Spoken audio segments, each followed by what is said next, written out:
Can you shoot cinematic footage with the Sony APS-C kit lens? Let's find out.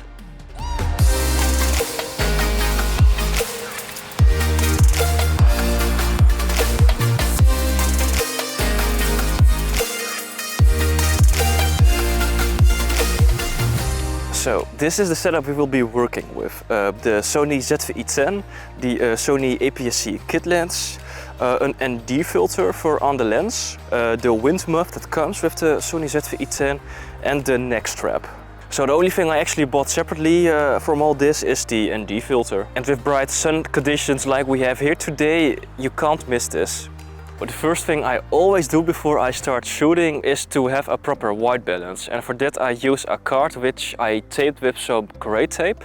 I hold it in front of my camera and I do the manual white balance. And most of the time it comes out really accurate. That gray tape, you can buy it in your local store probably. It's really cheap. So I shoot all of my cinematic videos in 4K 30 FPS, 60 megabits. I don't use the 100 megabits because I don't see that much of a difference and the file size makes a huge difference. And also with the 30 FPS I added in a sequence of 25 FPS, which means that I can get a little bit of slow motion to get that creamy look.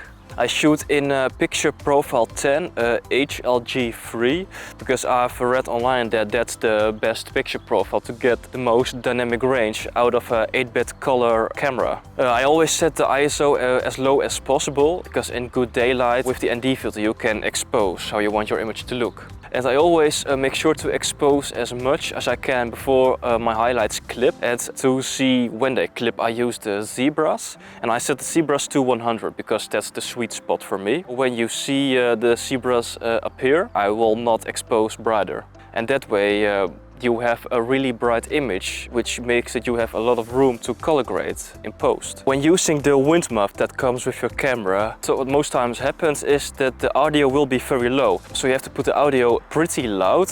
I have it like 26, 27, depending on how windy it is. Because if you set it to 10, then it will be too low and you have to really up it in post, which gives you a lot of other noises that you don't want in your videos. When I'm going around the area to shoot footage, I try to get as much as a variety of shots as I can. I will do establishing shots and I will also do a lot of close-ups. What I also do is that I shoot the same thing like 3 times in 3 different ways. So one time I do a little bit of an establishing shot. The other time I come really close with the camera because with this lens it is pretty hard to get that blurry background. So I get really close and then you can see that the background will be much blurrier. And with the kit lens especially, you have to get really close to get that blurry background. And what I also try to do is to make slow movements.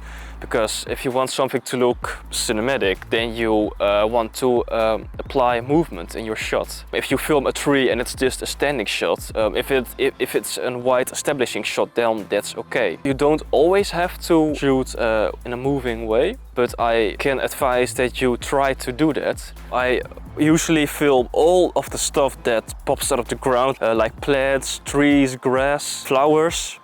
Most of the time I shoot nature videos, so I just go to the woods or to a pool or to something that has a lot of nature or water.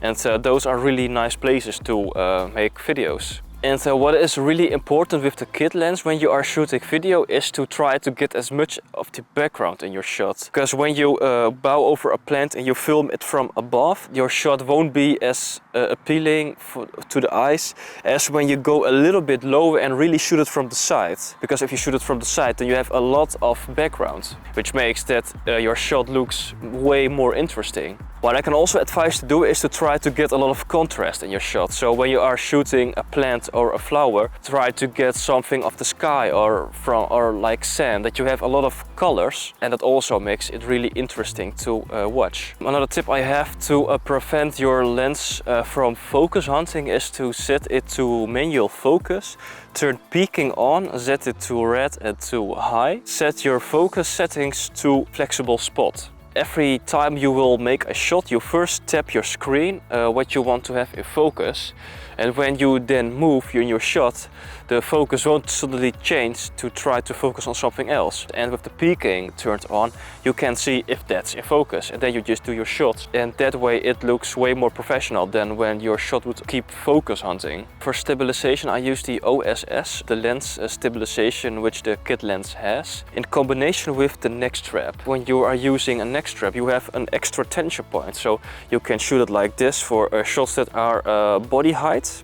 And if you hold it like this, then it's really stable. And when you are moving your legs and you move from left to right and back and forth, then you can get really nice stable moving shots. If you want a shot that's higher, then you can just put it around your neck and then hold it like this.